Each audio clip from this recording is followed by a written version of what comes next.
Okay. Good morning, everyone. Welcome again to this course. Okay, my name is Aprilia. I will become the moderator for today's session. I hope you all are in good conditions to be able to follow today's course well. Today we are going to have Dr. Naoto Nishizuka. Dr. Naoto is a researcher at the National Institute of Information and Communication Technology, Japan. Today, Dr. Nishizuka is going to talk about a classification introduction to space weather forecasting and solar flare predictions and DNN prediction models. Now, while Dr. Nishizuka is talking, you also can ask questions anytime by writing on the chat. Okay, Dr. Naoto, sorry, I will call Dr. Naoto. You can please start your teaching now. Okay, time is yours. Okay, please, Doctor. Still mute. Sorry. Can you please unmute your microphone? Okay, thank you. Thank you. Thank you. Thank you so much. So please start. Yeah, so my name is Naoto Nishizuka, and today, thank you very much for inviting me to this interesting workshop. And then today I'd like to talk about my experience on the machine learning application to astrophysics and solar physics. Just a moment, please. I'd like to share my slides.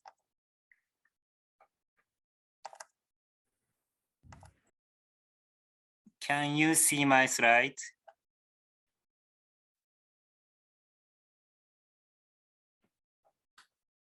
Okay, we can see it. Thank you. But it's hard to see the chat. The chat, I will see. I will read the chat for you. Thank you. Okay. So in today's session, today's lecture, I'd like to introduce the classification of machine learning model by machine learning model, and I'd like to introduce the space weather forecasting and then solar flare predictions using deep neural networks. This is my work, and then I engaged in developing machine learning model for the solar flare prediction. And I developed the deep flare net, and I'd like to explain this model later. And then I wrote 4 papers about this model. So if you are interested in my talk, please look at these papers, APJ, Astrophysical Journal, 2017, 18th, 20th, and 21st. So the contents of my lecture is like this. So in the first session, I'd like to introduce myself and my institute. And I'd like to show the observation data taken by the Hinode solar observation satellite. And then I will introduce the space weather forecasting and then the solar flare prediction in statistical methods. I think that the database, the knowledge of database is very important for developing machine learning models. That's why I'd like to focus on the observation data in the first session. And in the second session, I will explain the solar flare prediction model using deep neural networks. And then I will show the evaluation methods of prediction models for deterministic forecast and then probabilistic forecast. Then I also introduced the deep flare net more in detail. That's because that I had the Coden database will be used partially used in the next hands-on session. So thank you very much for your kind attention. And I'd like to introduce myself. My name is Naoto Nishizuka, and I studied in Kyoto University, and I got PhD of science in 2010, and then I studied in Department of Astronomy and Astrophysics, and I majored in especially solar physics and solar flares. I try to use MHD, magnetic hydrodynamic simulations. So I had approach with theoretical methods. And then during my PhD, Hinode satellite was launched in 2006. That's why I tried to compare the simulation results and the observation data. And after graduating Kyoto University, I moved to JAXA. So, and I belong to the Hinode project. Hinode is a solar observation satellites. And I also partially belong to the University of Tokyo to attend the project of plasma laboratory experiments to reproduce solar jets in the laboratory experiments. And I moved to NAOJ, National Astronomical Observatory in Tokyo. And I continued the Hinode project and also partially employed by the Mallard Space Science Laboratory in University College London. So I had a background of solar physics and data analysis of satellite data. And I also had a theoretical background of MHD. And I also worked with stellar scientists in the HIDA observatory. So sometimes I worked in the ground-based observatories and I worked in the satellite institute, space of operational institute. That's why I had lots of communication with astrophysicists and also the geophysicists. Then after that, I moved to the NICT, National Institute of ICT. Then at that time, I met the new techniques of machine learning. It's very useful for predicting and analyzing the big data. Currently, the solar observation data is so huge. And then I try to apply the machine learning techniques or deep learning techniques to the solar flare prediction after 2015 with the collaboration of with my colleagues. So in NICT, there are lots of research topics. In my institute, we study the advanced electromagnetic research. My laboratories measure in the space weather forecasting, but other laboratories measure in the Japan Standard Time or remote sensing or electromagnetic compatibility, laboratories like this. And other institutes are working on the innovative network, wireless network or photonic ICT network or cybersecurity. And in the Institute of Universal Communication, they working on the speech translation techniques. So there are lots of specialists of machine learning and deep learning. So I collaborated with them. And there are also the quantum ICT laboratory or telehealth laboratory or human brain ICT. So I had lots of good opportunity to co-work with specialists in solar physics, astrophysics, and then geophysics, and then machine learning and deep learning techniques. And this slide shows my laboratory, Space Environmental Laboratory in the Space Weather Forecasting Center. So at 2:30 p.m. in Japan, we have a space weather forecasting meeting every day. Currently, the space weather forecasting is in the 24-hour operations, so not only in daytime, but also in the midnight. That's because the operational service for the civil aviation companies started in 2019. And so usually we take together, we go to the meeting room and lots of scientists and forecasters come into the same room. But during the COVID-19, we have a remote meeting. So the situation changed a lot.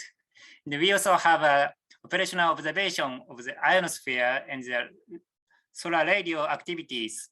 So with the ionozonde, this is a radar to measure the ionospheric conditions. And this is antenna, discover receiving antenna. This is used to receive the solar wind observation data taken by the Discover satellite instruments. Then there are lots of observatories in NICT in Japan. So Tokyo is here. So currently the Tokyo 2020 finished, and then in 2 weeks later, Paralympic will start. And then in Tokyo, we have a main campus of NICT, and then there is space with a focusing center and the antennas of satellites and the ionosphere. And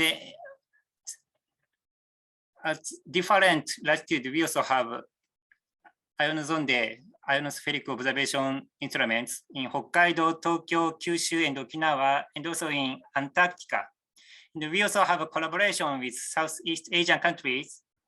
We have several observation instruments that because around the equatorial region, several space weather phenomena happen. That's why we also have ionozonde and GPS receivers or magnetometers to measure the geomagnetic field and also the HFTP. So in Kototaban, there is our observation instrument. And this shows the variation of the atmosphere of the Earth. So it is said that above 100 kilometers, it is an entrance of the space. And the ionosphere is located in the range of from 60 to 10,000 kilometers. So it is called the ionosphere is the entrance of the space. And the solar activity emits X-rays or UV emissions to the Earth, and then it ionizes the Earth's atmosphere. That's why then the electron density becomes larger at around 300 kilometer height or so. That's why the ionosphere is named like this. And then when the solar activity becomes larger, this ionization becomes larger, stronger, and sometimes the ionospheric condition is disturbed. That's why to monitor the ionospheric condition, we use ionospheric observation every day. And ionosphere is important for the HF communication, radio communication. That's because ionosphere can reflect the radio signals. But when the ionosphere, the mirror is disturbed, sometimes the communication becomes blackout, cannot be used. And so with using ionozonde, we shoot the signal to the ionosphere in vertically direction, and we check the echo. Then we can check the condition of the solar activity and space weather. And this movie shows the relationship between the solar activity and the aurora geomagnetic phenomena. Can you see this movie? Yeah, we can. Thank you. Okay. So first, the solar flare happened. Solar flare is an explosive event on the solar surface.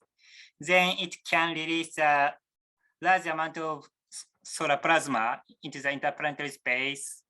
Then sometimes it can collide with the Earth. The Earth is protected by two barriers. One is a magnetosphere, magnetic barrier. The other one is atmosphere, the Earth.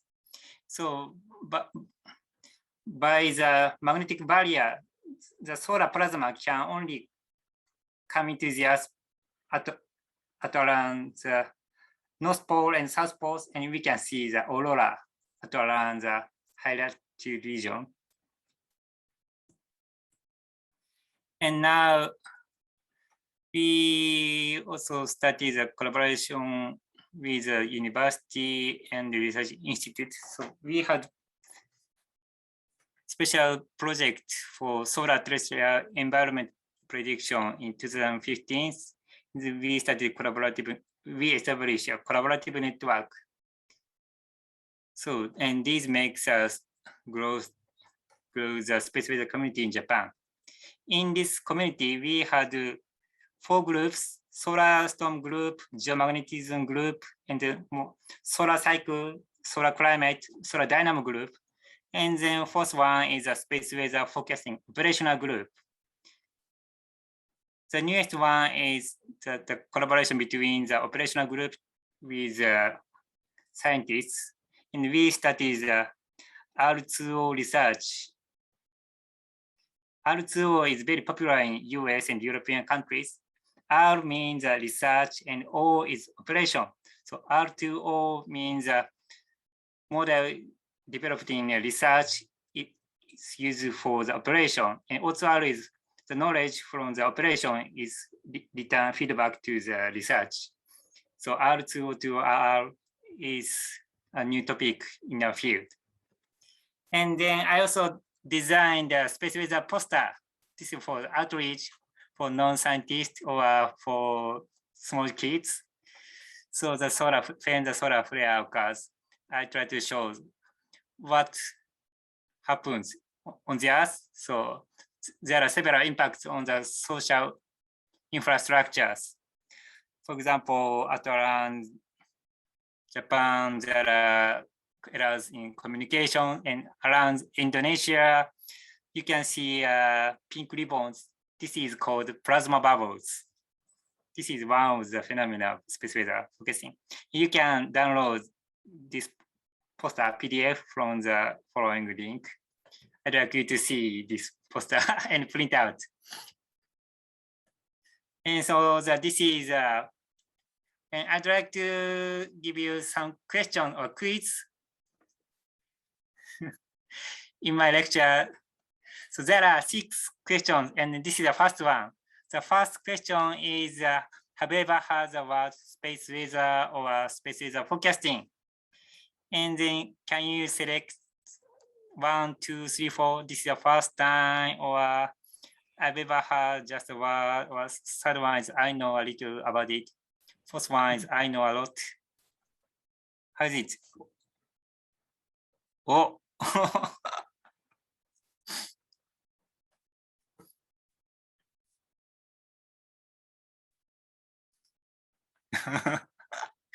well, thank you very much. I can see the graph. Still moving. So still moving. So Yeah, now 72%, 74% precipitation. Now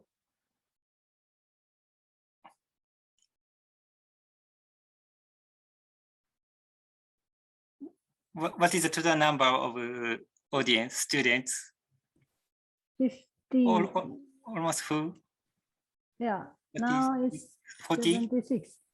50 participants, 51. So I'll wait for Okay. another one. Until 100%. Okay. Okay, students, just fill the question. So I'm happy to see that lots of people have ever had the space weather or space weather forecasting, around 70%. And the world is 23, so over 90% people know the space weather word. Thank you very much. And then currently the space weather can be applied to the exoplanets, not only the sun and the planets, but also the stellar object, and then the exoplanets is in the similar relationship. So we can apply the similar methods. Thank you very much. So currently, most of the people answered these questions. Okay. Can you record these results? Okay, yeah, we can record this result. Yes. Thank you very much. So Okay, stop sharing. Okay. can I move to the next topic? Okay. 43 people. Yeah, okay. So in my case, I know a lot. I'd like it to be like this. So I move to the next topic. So I'd like to introduce the solar observations and the solar physics. The sun is the most popular, most familiar star in our life. This is a solar eclipse observation data. So this shows a coronal structure. This fine structure shows the magnetic field structure of the sun. So the sun is rotating and then it has a dynamo and then it can produce a magnetic field. Then it can show the very fine structures. But the sun also has a solar wind, so it flows a plasma from the solar surface to the interplanetary space with one very high speed, 1,000 kilometers per second or so. 300 kilometers per second with a steady flow. And this is called a helmet streamer or polar plume. And the size is very large compared with the Earth, and then main component hydrogen, and then lifetime is 10 giga-year. And the surface is 6,000 Kelvin, but the solar surface is 10 to the 4th Kelvin, and the corona is much hotter, 10 to the 6th Kelvin. That's why in solar physics, there are two very big questions. Why the solar activity or solar flare occurs. And the second one is why the solar corona is hotter than the chromosphere. That's because the solar corona is outside of the chromosphere, but it's hard to understand why the corona is hotter. And this is called the coronal heating problem. And to reveal these problems, the Hinode satellite was launched in 2016. This satellite has 3 telescopes. One is a solar optical telescope, SOT, 1 meter diameter telescope. Second one is UV spectrometer. And the third one is X-ray observation telescope.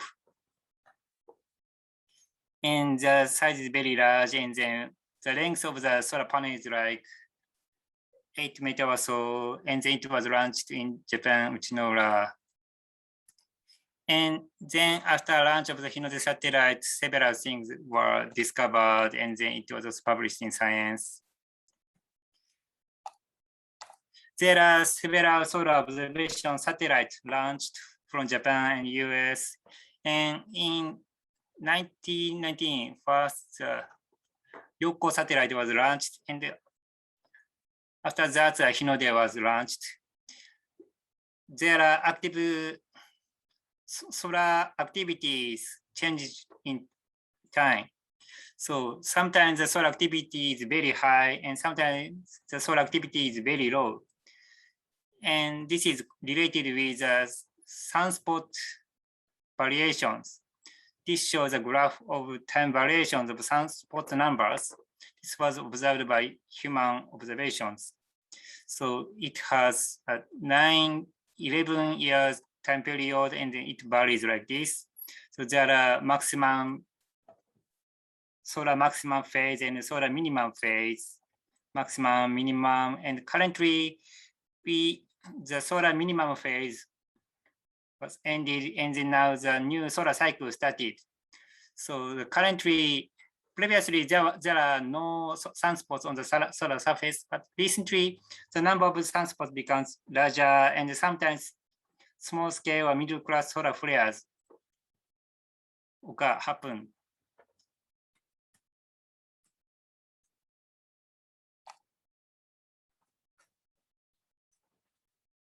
This is a movie of sunspot with fine structure of magnetic field.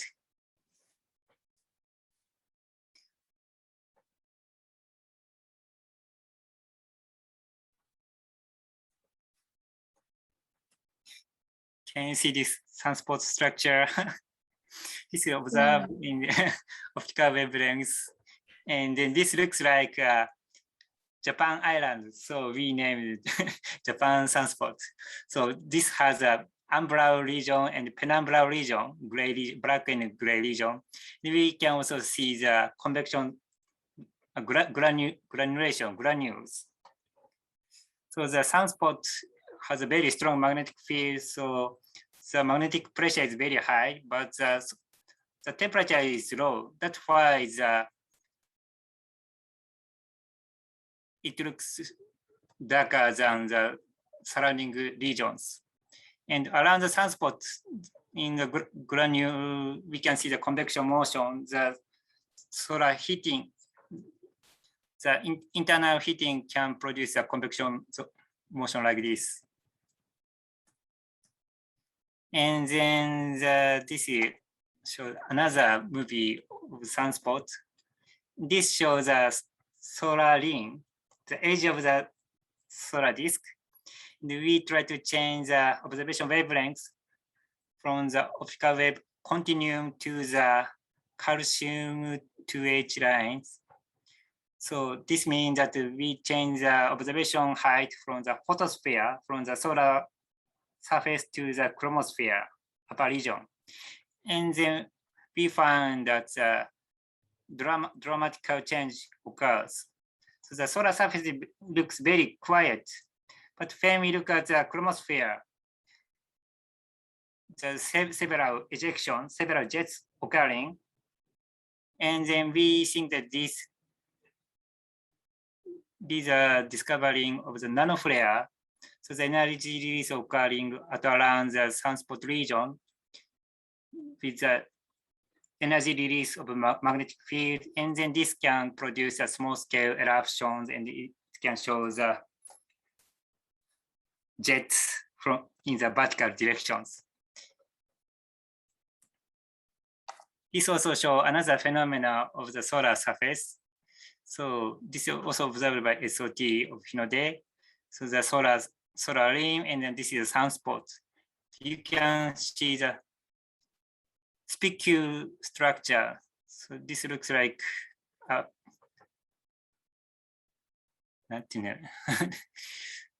spicules, and this shows a very fine and flowing horizontally. And this cloud-like structure is a prominence or filament. And this is moving like this. You can also see the coronal rain. So this was also the very, very amazing finding of alpha band waves in coronal rain cooling mechanism. And this shows the prominence in the quiet region of the sun. This shows the surface of the sun, and the spicules also appear. And then in this case, prominence shows a very complicated movement, dynamic structure. So the sun plasma is flowing upward and downward by the ejection and also the gravity force. And then the structure seems very chaotic. And this comes from the very complicated magnetic field structure.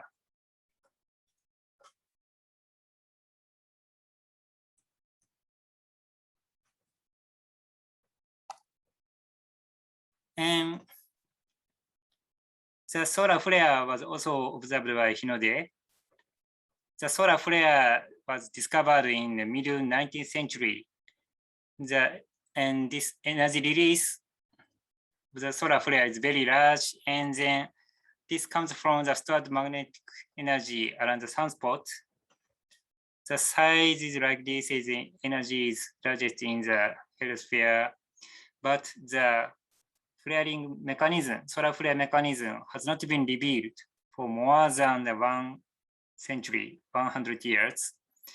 So the solar flare occurs around the sunspot regions, in this case between the two sunspots, and this shows a two-ribbon structure. This was observed in calcium 2H, but more familiar one is H alpha observation data.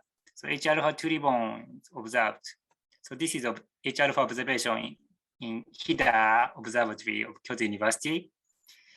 And then the 2 ribbon structure spread out like this. Then the sunspot has positive and negative magnetic field,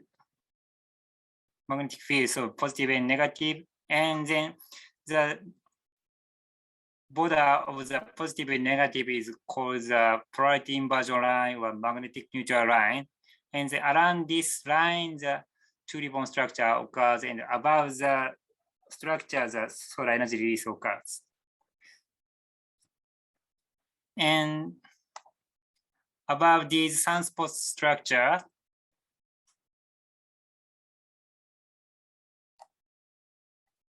you can see the candle-like, cusp-like structure.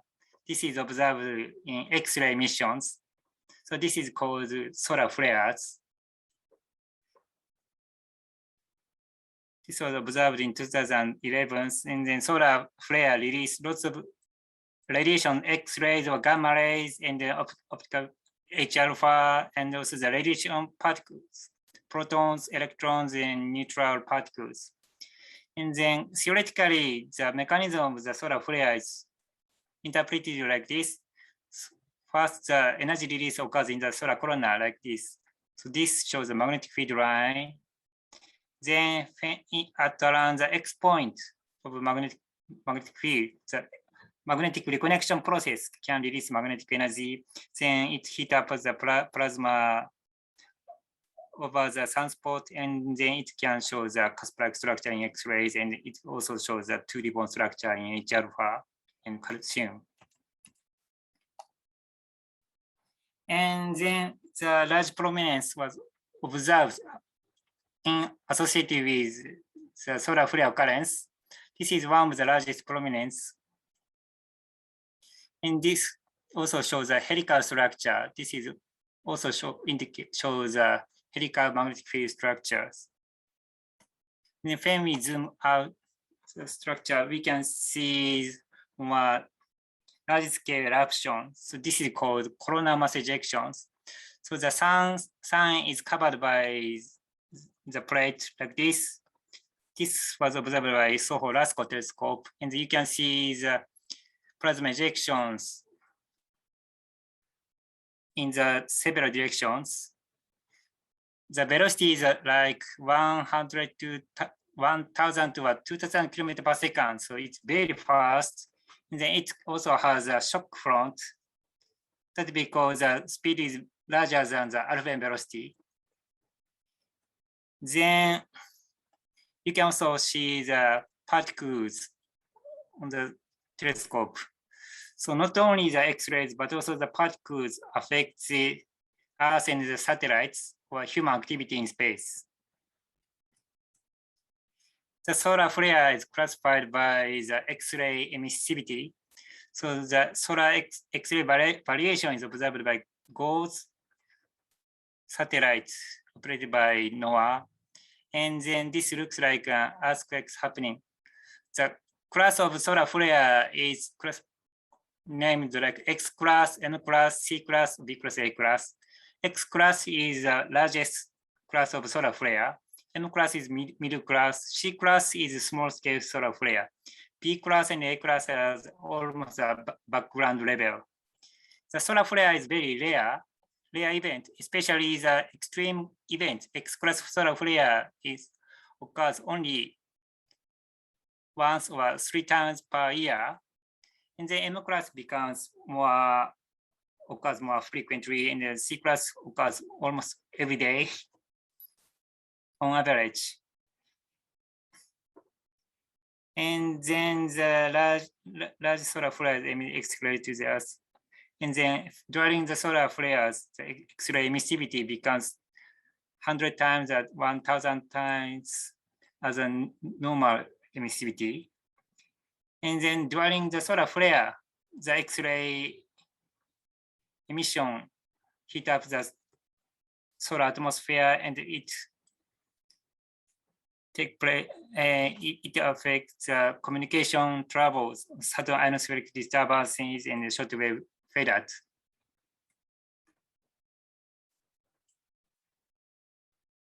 And solar energetic particle, protons also enhance during the solar flare. Protons are hydrogen nucleus, and the protons are accelerated in solar flares or as a shock front of the CME. So this is called the particle acceleration problem. And proton becomes 10,000 or 10,000 times in large solar events. It's about MeV over JeV energy. And then it can cause exposure of astronauts or aircraft pilots. It also causes the disruption of HF communication, high frequency communication in megahertz or gigahertz, and also affects satellite operations, malfunction of satellites. In the steady flow of solar wind, also observed by satellites, solar wind arrives at Earth from the sun to the Earth within the 2 days or 4 days, and observation is performed by ACE or Discover. It's located 1.5 megameter apart from the Earth. It can observe the solar wind just 1 hour or 2 hours before the arrival at the Earth. So observation data is like this. So we can monitor the magnetic field Bx, By, Bz, and then the velocity and density and temperature.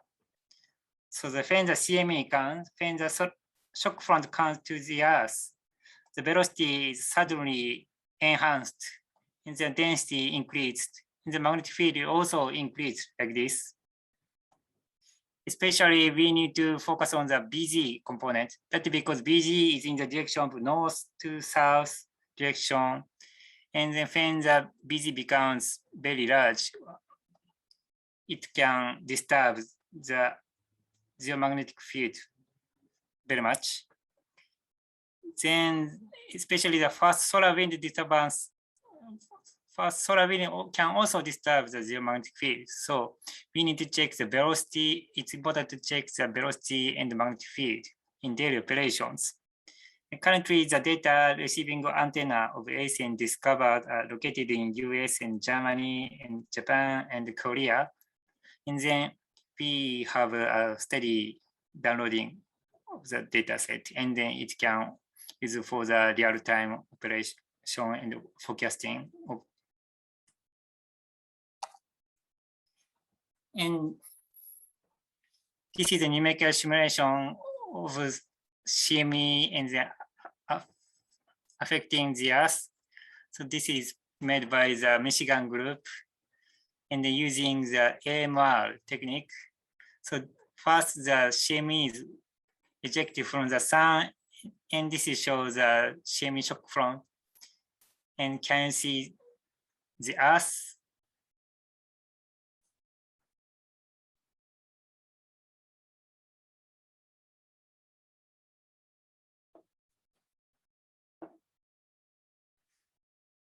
So the Earth with the magnetic field is barrier protected from the solar wind.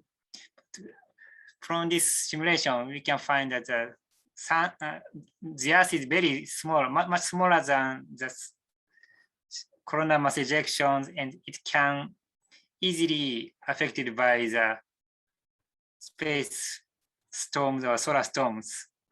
So it's very important to protect ourselves from the solar storm, space disaster with a space weather forecasting.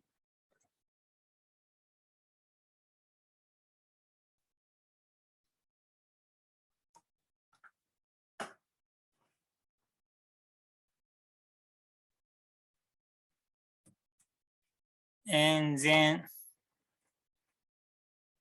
this simulation was performed by my colleague Shota-san.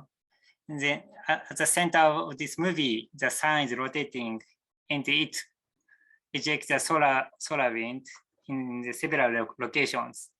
The solar wind is colored by yellow. Then the lots of planets rotating around the sun. Mercury, Venus, Earth, Mars, and Jupiter. So the solar winds are like a sprinkler, so it can disturb the interstellar space. And then when we go outside of the Earth's magnetosphere, it's better to know the 3D structure of solar wind. And when the first solar wind or coronal mass ejections arrive at the Earth, we can see the auroras, especially at high latitude around the South Pole or North Pole during geomagnetic storms. It shows a green colored, purple colored, or red color. This color affects the Earth's atmospheric components. And when we see the aurora from the space, we can see the circular structure. When the larger geomagnetic storm occurs, this aurora circle becomes larger and it can spread to Japan. And it is surprising to see that aurora also observed in Saturn. So this is aurora in Saturn and observed by Hubble Space Telescope. And then the existence of aurora means the existence of magnetic field of the planets and also the atmosphere. So if there are magnetosphere and magnetic field barriers, we can find the aurora. So if we can find aurora in exoplanets, that means the existence of atmosphere in the magnetic field in the exoplanets. And then the aurora is a very beautiful phenomena in nature, but it can also have a dangerous aspect. So several high energetic particles come from the sun to the earth, and then it can affect the aircraft pilots. That's because the density of the atmosphere is seen at a higher location. And so during the solar flare in 2012, the civil aircraft diverted polar flights and it was shown in the news. So they changed the route of the aircraft like this. And then this frequently happens in the North US or Canada or Northern European countries. And then in 2019, ICAO, International Civil Aviation Organization, started to use the space weather service in operations to avoid the human affection. And then the tech observation also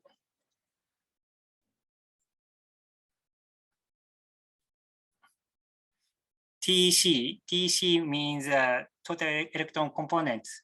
So the solar activity also sometimes affects the total electron content in the ionosphere. So the ionization rate changed in time. And tech is measured by GPS receivers. So the receiver is like this, and then there are several GPS satellites.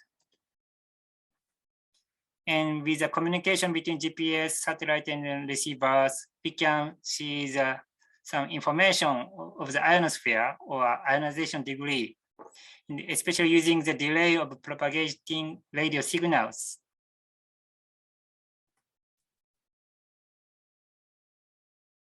We can see the condition of total electron content.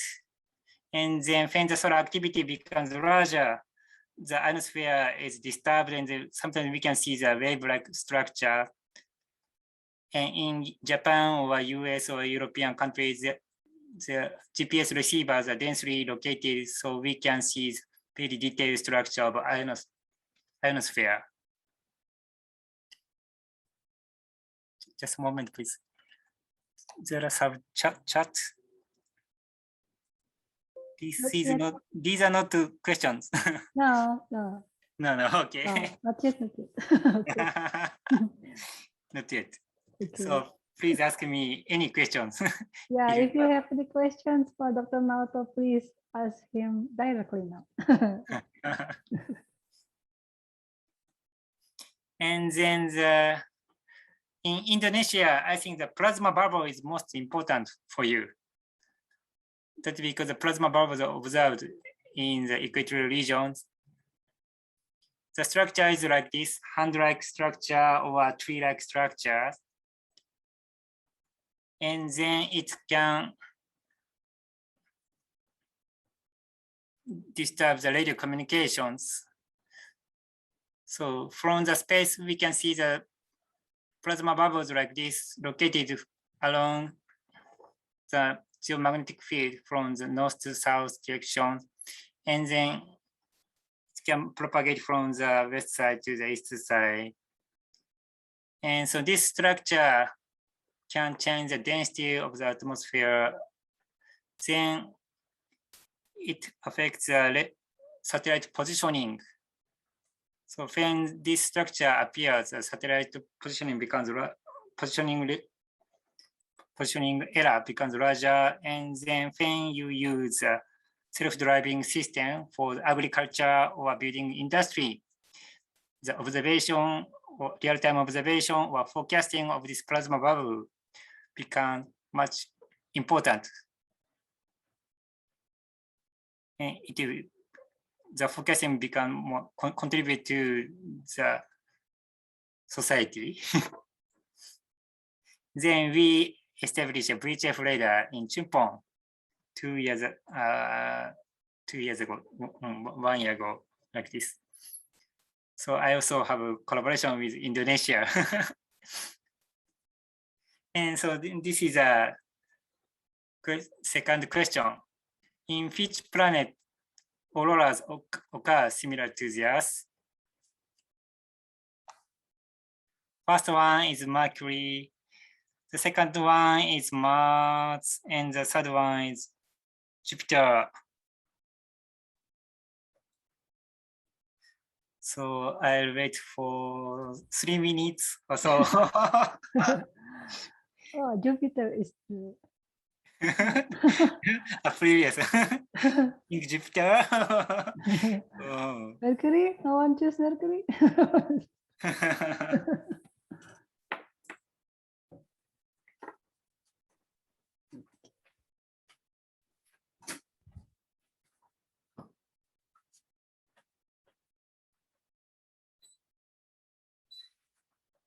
It's very hot in Japan. I need the air conditioner. Today it's also over 35 degrees. Yeah, So- it's summer. Always. So country 43, 45, most of the audience answer this question. 82%.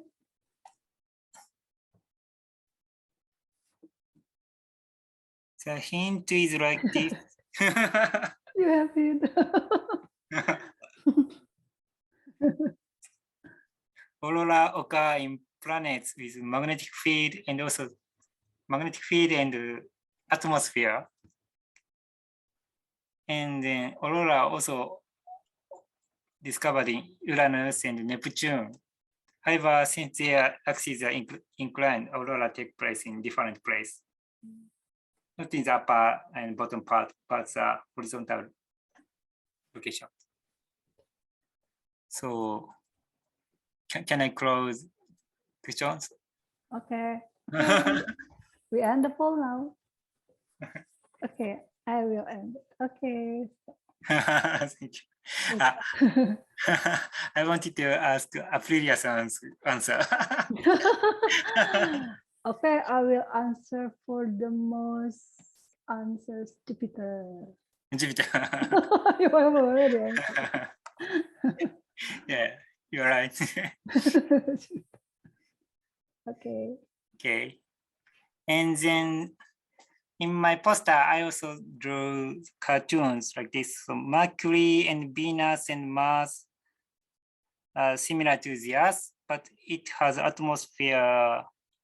Venus and Mars has only atmosphere, but without magnetic field. In the case of Mercury, it has a magnetosphere, but no magnetic field. Then Jupiter and Saturn has both magnetospheric field and also the atmosphere. That's why they show the auroras.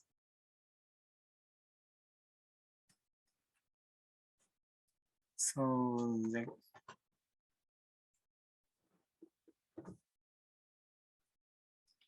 do you have any comments or questions? Yeah, you can ask questions to Dr. Naoto if you have any questions. No, I think they're still listening. Not yet. not yet. Okay. So now I move to the next part. So at the end of this session, please ask me any question. So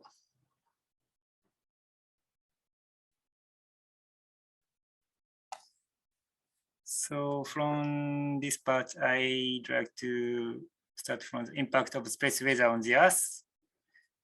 The solar flare emit X-rays, UV emissions, and high energetic particles, protons, electrons, and also the coronal mass ejections. So the solar wind disturbances propagating in the interplanetary space. The propagation speed is different. For example, the X-rays come to the Earth by the light speed. So it just takes only 8 minutes. But in the case of high energetic particles, protons, the fastest one is like 10% of light speed, but most of the particles are slower. That's why it takes like 10 minutes or 20 minutes to the 1 day or 2 days. And then the coronal mass ejections, plasma ejections come to the Earth with slower speed, like typhoon, like cyclone, or like tsunami.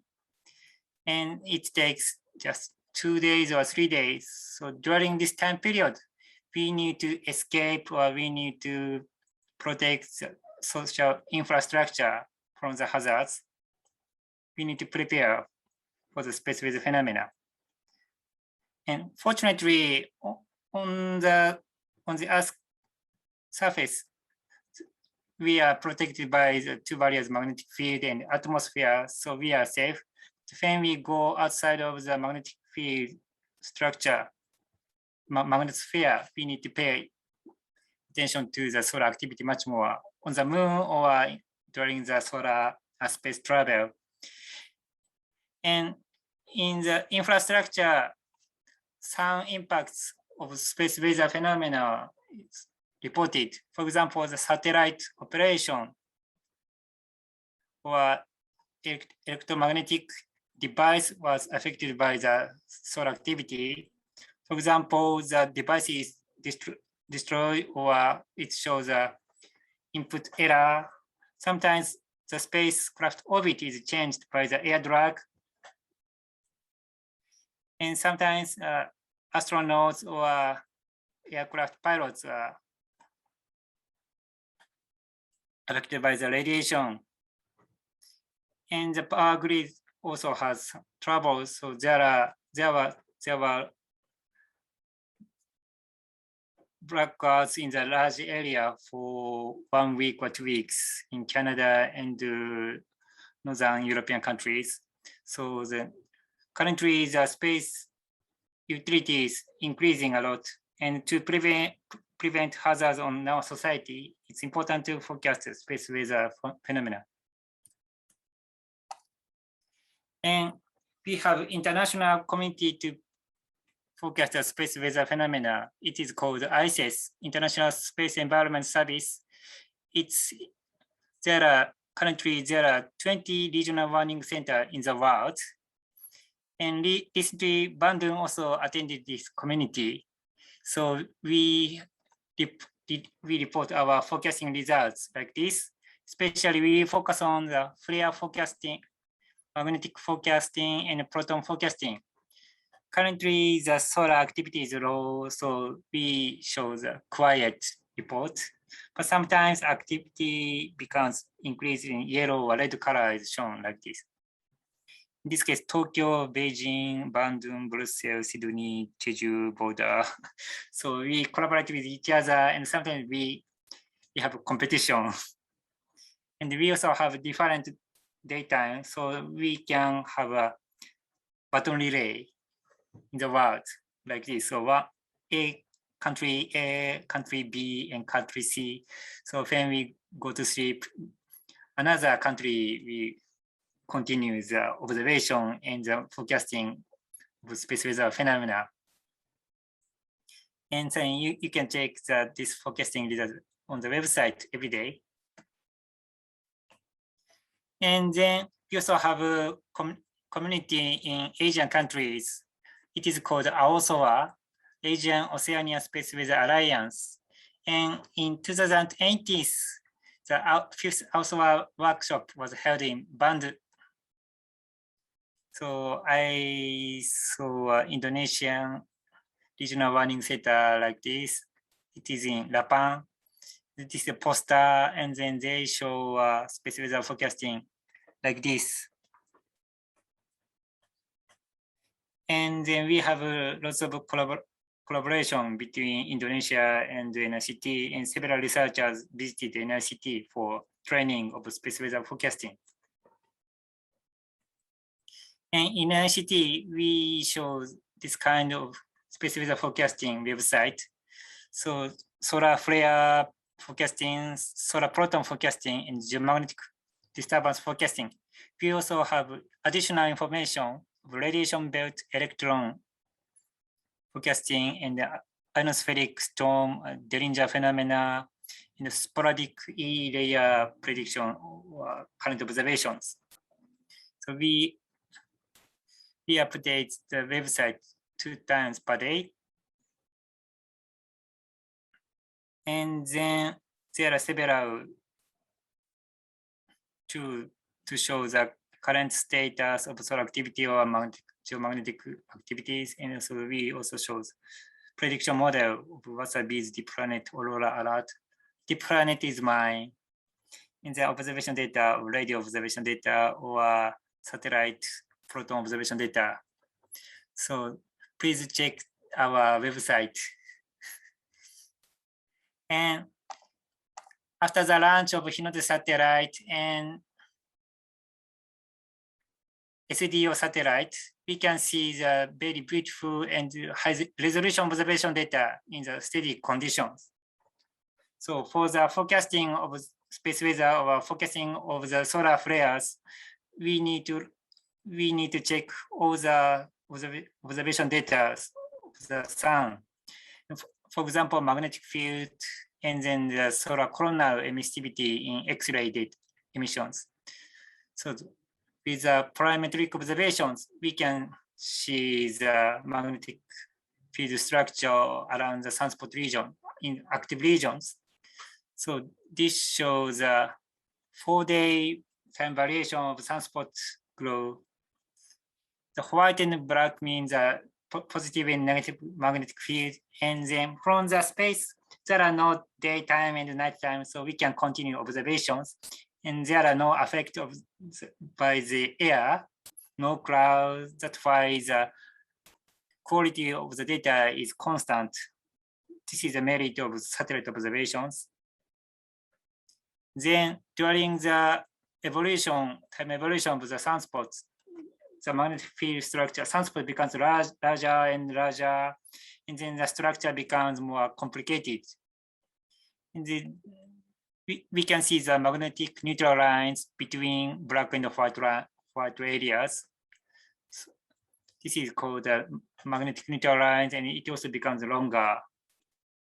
And above the sunspots, the solar corona is heated up, and it shows intermittent heating or enhancement of X-ray intensity. And this shows the time variation of Gauss X-ray data in 5 days. So there are several spikes structure. These spikes show the flare occurrence. And we'd like to predict the maximum class of flares occurring in the next 24 hours. So with the current observation data, we'd like to focus on tomorrow condition of the solar activity. And if possible, we'd like to know the 2 days or 3 days predictions. And currently we have forecasting with human hands. So we go to the forecasting meeting and we see the observation data by eye, and then we try to predict the solar flares with our empirical forecasting method or by our experience.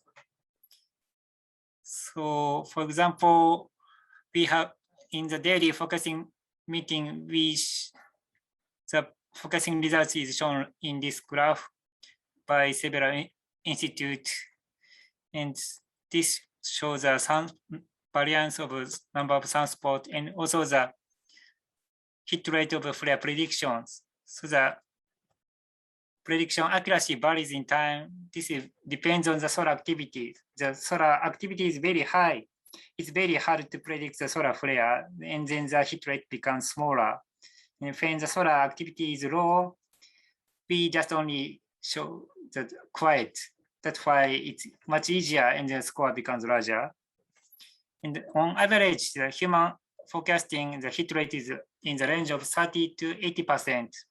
And when we say the skew score, something we use a true skew statistics, it is around 0.5. That's why we'd like to improve the prediction accuracy from 0.5 to larger scores. And currently we have better observation data by the satellite, but it's very huge and we do not improve our prediction results much. Currently, there are 4 approaches to predict the solar flares. One is the empirical method, the second one is the statistical method, and the third one is machine learning, and the fourth one is numerical simulation. So the empirical model and the statistical model depends on the statistical analysis or solar observation data set. And then previously the imagery simulation of solar flares also challenge to reproduce a solar flare, but still it's very hard to reproduce and predict solar flares in the real time, even if we use a supercomputer. That's because the solar flare occurrence mechanism has not been revealed enough. And then currently it is a very hot topic to apply the machine learning techniques. That's because this technique doesn't need to reveal all the mechanism of solar flare occurrence, but this is much stronger method compared with the statistical method. And then now I focus on developing machine learning methods. For the prediction of solar flares, it's better to understand the background of solar flare occurrence mechanism. So in theory, the flare occurrence is roughly understood like this. So in the first step, the magnetic field is produced inside the sun by the solar dynamo. So in the convection zone, magnetic field flux tube is produced and then it emerges to the solar surface. Then when at the solar surface, it produces a sunspot structure. The emerging magnetic flux regions show this kind of loop structure or arcade structure. And during the growth of sunspot structure, it becomes larger and larger, and the loop structure becomes also larger. It expands. And during this process, magnetic field structure becomes larger, and also shows the shear structure. And then it comes to the catastrophe. So in this first and second step, energy is stored around the sunspot region, and then it's destabilized by some process. Then finally, it changes into the energy release phase. And the important thing is to find the trigger mechanism. This breaks the stability of the system of the sunspot, and then it makes a breakout or triggers the instability, then drives the energy release below the fractures, and then it produces flare eruptions and X-ray emissivity. And historically, the solar flare prediction was tried with the sunspot classification. The sunspot appears with a very small dot-like structure, and then it becomes larger. These were observed in the optical wavelengths, white light observations. And there are several kinds of classification. One of famous classification is called Macintosh classification. It's classified by alpha type, beta type, gamma type, delta type. So it's classified by the structure of magnetic field and the complicated structure of the sunspot. And then originally the solar flares have been predicted by the shape of sunspot or classification, this sunspot structure. And then in this prediction process, it found that larger and more complicated sunspot structure tends to produce X-class or larger class solar flares. And this slide shows various observations of vector magnetograms taken by SDO just before the X-class flare occurrence. So this shows 6 examples. So in recent 30 X-class solar flares, I could classify the magnetic field structures like this. For example, the first class is like long magnetic neutral lines and a strong magnetic shear structure. This is called the standard type solar flare occurring sunspot structure.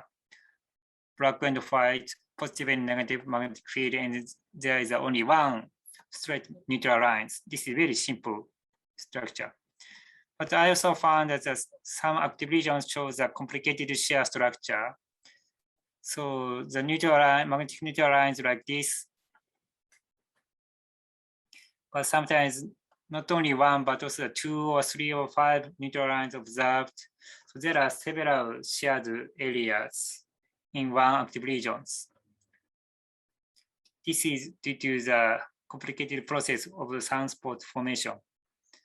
And in the more complicated case, the localized shear observed in active regions. This is 30 to 40%. So, and other active region were without shear structure, but it also produced the solar flares. This is very mysterious. And then from this analysis, we can find that more than 80% active region shows that the shear structure and the neutral lines are important for the predicting solar flares. And especially highly shared active regions tend to produce large X-class flares. So when we apply machine learning techniques, it's better to find out to extract the features like this kind of parameters, neutral lines or shear degrees, something else. And then this shows a solar disk image of magnetic grounds. So, and this is zoom image. So this also shows a magnetic neutral lines, and you can also find the small scale structure. And theorists try to explain the solar flare occurrence, and then they investigate several cases of flare occurrence. First, they try to change the share of magnetic field, strong share, weak share, potential field, no share case. And then in their numerical simulation, they found that the strong share shows a larger solar flare occurrence. In second, they try to change the triggering mechanism of the solar flares. So they try to input the small scale magnetic field on the neutral lines, but the direction is different. Right normal share or positive polarity or reverse share. So they think that this small scale structure is a trigger mechanism of the solar flare occurrence, and this destabilizes the coronal magnetic field structure and it triggers the solar flare occurrence. And then the numerical simulation shows that these two types of small magnetic field structure could produce a large scale solar flare occurrence. And from this experience, or from using this knowledge of solar physics or solar flare occurrence, we check the observation data in the specific the focusing meeting. For example, with the white light, we check the sunspot area and shape, Macintosh classification shape, alpha, beta, gamma, delta. Then we check the soft X-ray emissivity, flare history in a sunspot, how many solar flare occurred in the same location, or background intensity of X-rays. And the third one is magnetic field in the photosphere. So the magnetic lines were observed in the photosphere, and it shows the magnetic neutral lines or complexity of the structure, and also it shows the shear angle with vector magnetic lines, and also the time variation, small local emergence of sunspot. It is called flux emergence. And then fourth one is the bottom chromospheric brightening. I've not shown in the previous slide, but in continuum, the photospheric brightening or bottom chromospheric brightening is observed in the pre-flare phase. Then in fifth one is the rim observations. It cannot be seen from the Earth, but there are two satellites behind the sun. And then we can see the hidden area of the sunspots from the, and with this data set, we totally predict the solar activity in the focusing meeting. But the data is very large and very useful for human focusing, but we also have some problem. First one is the observation data is too huge and it's hard to deal with by human forecast, especially the not only quantitatively. And then the second one is a real-time operation in an automated method. The human forecasting costs lots of human resources, but we started 24-hour operations. That's why we'd like to have an automated and easier method, semi-automated, automated methods. The third one is a better feedback of daily forecasting operation to the next forecasting. Currently, we have a human meeting and we give some advice from the previous forecaster to the next forecasters. The fourth one is we'd like to find a new approach to review the mechanism of solar flare occurrence. This is also requested by the solar physics community. Then to resolve these problems, we try to apply the machine learning techniques. The application of machine learning to the solar flare image, solar observation image is similar to the normal pictures of human face. In the case of human face recognition, we gather the human pictures and then we try to detect the parts of the human face, nose, eye, or mouth, and then extract some features. Then we classify, we try to classify or recognize the human face, boy or girl or ear or something else. In the case of the solar observation images, the similar process is considered. First, we download several observation data, and we download several sampling data. Lots of input data is better for prediction, and then also we also take the flare occurrence labels, X class, M class, C class, when they occur. Then we have pre-processing, like adjustment or contrast or emphasis or skew correction or noise reduction. Especially in the case of satellite observation data, sometimes satellite is rotated or sometimes the exposure time is changed. That's why we need to adjust the observation condition. Also, the satellite also shifted with jitter motion. That's why we need to make the correlation of the solar images at the center of image. Then after that, we detect the sunspot region with line segment or domain partitioning methods. Then we extracted features, shape, color, size, direction, ratio, something else. Then based on these selected features, we recognize or we predict the solar flare occurrence. So finally, we focus the flare occurrence or no quiet in the next 24 hours. And as for the recognition rules, we need better training data of high quality and large quantity. And also we need to have good selection of features. These two are very important. To develop a machine learning algorithm, machine learning prediction model, we need to country teach machine learning model how to study or how to learn with easy to understand materials or textbook data sets as well as the child study.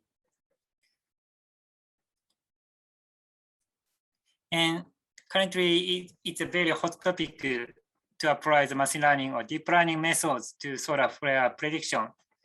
I found that more than 50 papers are published in these 10 years, 15 years. And then in these 3 or 4 years, deep learning methods also apply to solar flare prediction. For example, from the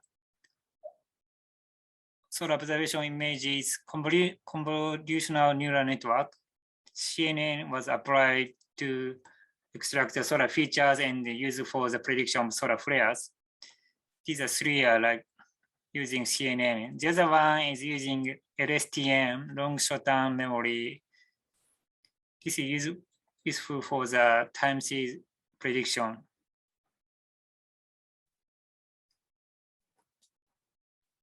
But this also has a problem that the prediction process is in a black box.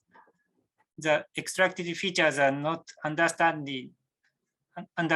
in the human language.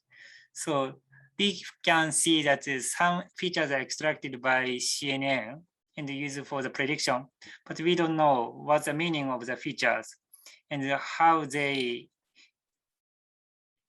improve the prediction accuracy. So the explainability is another problem in deep learning in the current state. And to try to compare the operational forecasting, we had a benchmark workshop of flare prediction in Nagoya. And these are members of the benchmark workshop. And then we try to show the ranking of the prediction results. there are several scores used for the prediction or prediction model. TSS, Gini index, Heidegg score, Upton score, mean square error, or Breyer score. And as you can see, the scores depend on the selection of metrics. And then to make the ranking list, the results strongly depends on the metrics, and we need to pay attention to the selection of metrics depending on the purpose of the development of a prediction model. And then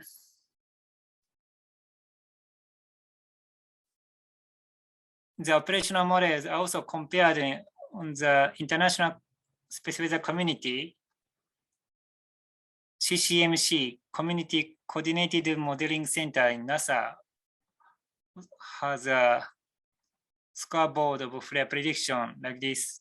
Currently, more than 10 groups attending this community, and they show the prediction results on the same website.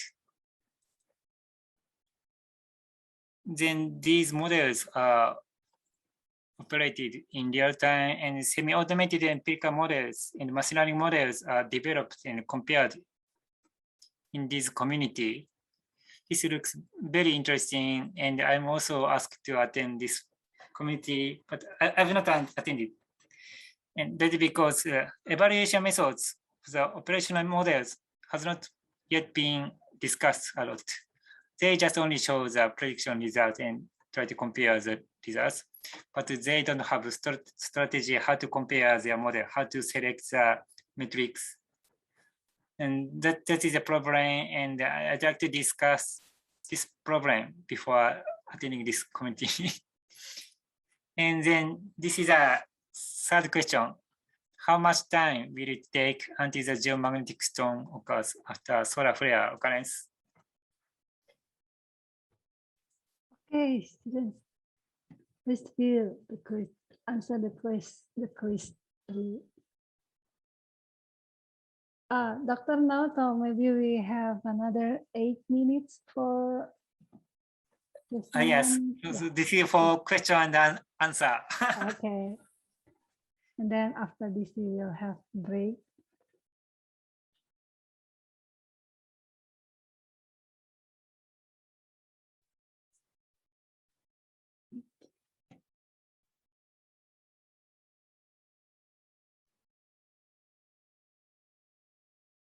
Okay. Maybe they're thinking hard with these numbers.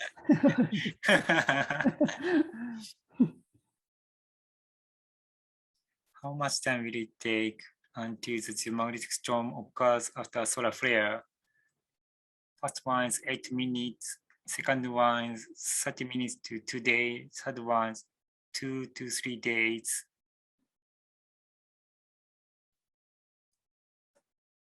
70% for the answer.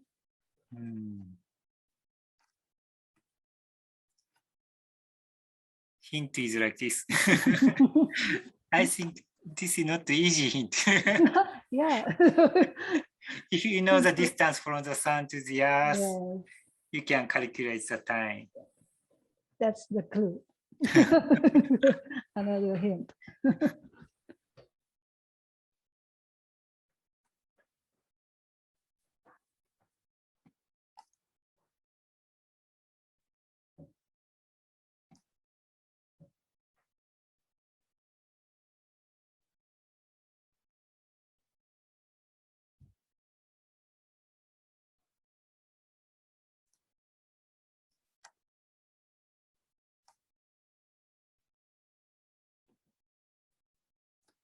Oh.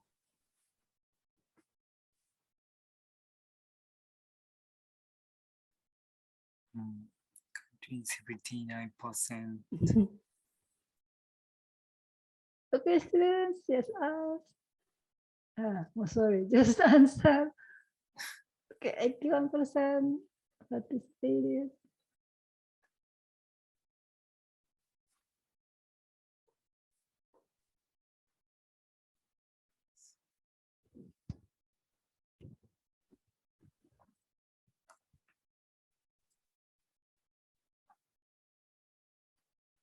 More easier hint is in this slide.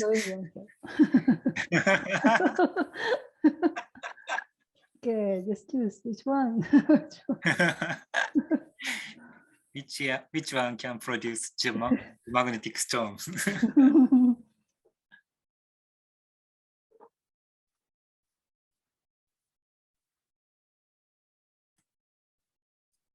So I think most of audience.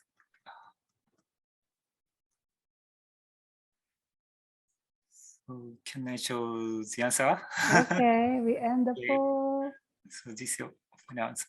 Okay, and Okay. Okay. So the answer is it is here in answer is yeah, okay. 3 days. 52% answer. Okay. Okay. Maybe another 5 minutes for this session, Dr. Naoto, before we have a break.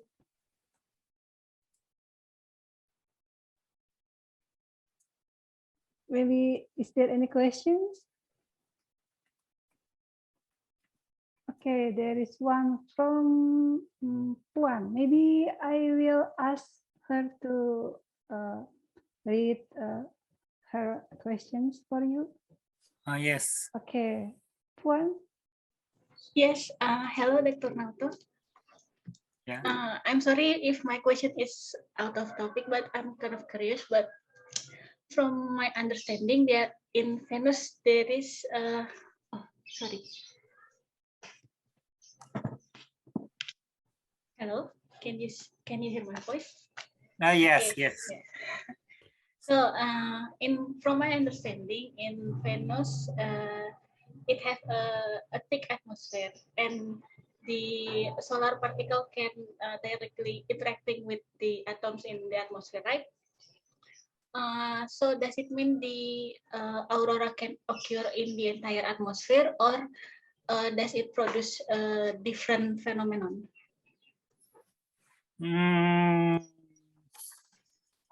Thank you very much.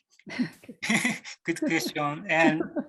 And so I also think that aurora can occur in the entire atmosphere, but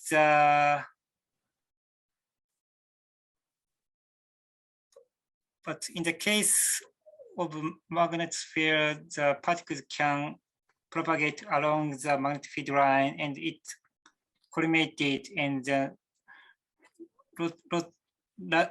large number of particles can penetrate into the localized area. But in the case of Venus, the particle can hit the atmosphere almost everywhere on the surface.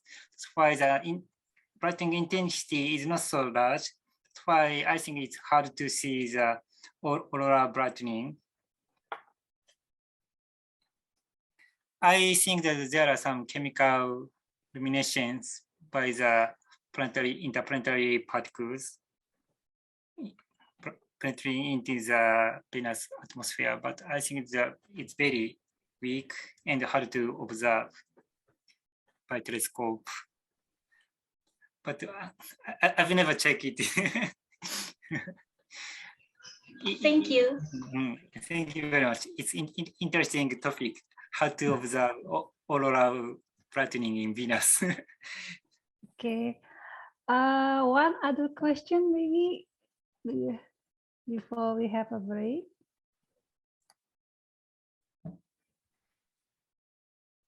Okay, Can I ask? Okay, is there anyone want to ask question? Just one other question. I think Abdullah. Okay, Yeah, Abdullah, you can ask the question to Dr. Naoto, please. Can you hear me? Yes. Yeah, so thank you, Doctor, for this about this lecture. But I have a question. Like it is about the simulation, Yes. and what, like, if you can tell me what is the name of the code that they are using for the simulation, and is the data they collect the data from the telescopes or they generate data from the theoretical work and they generating the data from like from the theoretical work or from like observation data and they simulate the data. Hmm. Which simulation are you talking about? The first one, it's like from, I think, Michigan. It's from University of Michigan. Yes, Yeah, this yes. one. Yeah, the name of the code and the data.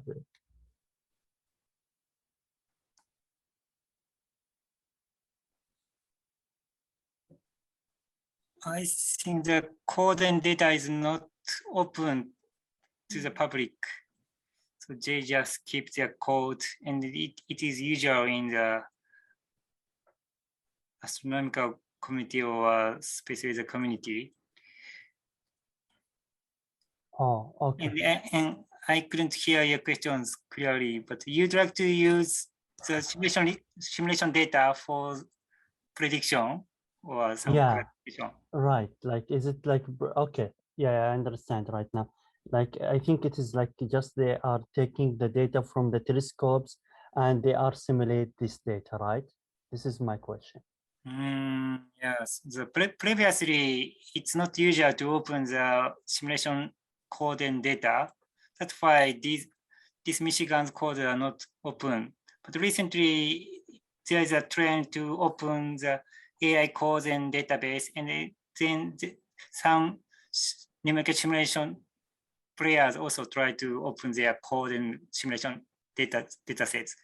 So probably in the near future, some of the simulation data will be open and you can use it for some analysis using deep learning or machine learning techniques. And I think in the near future, the machine learning or AI technique and the simulation techniques will be combined to each other. And then data-driven simulation or data-driven AI prediction will be developed in rapidly. Okay, I get it. Thank you very much, Professor. Thank you. Thank you. Okay.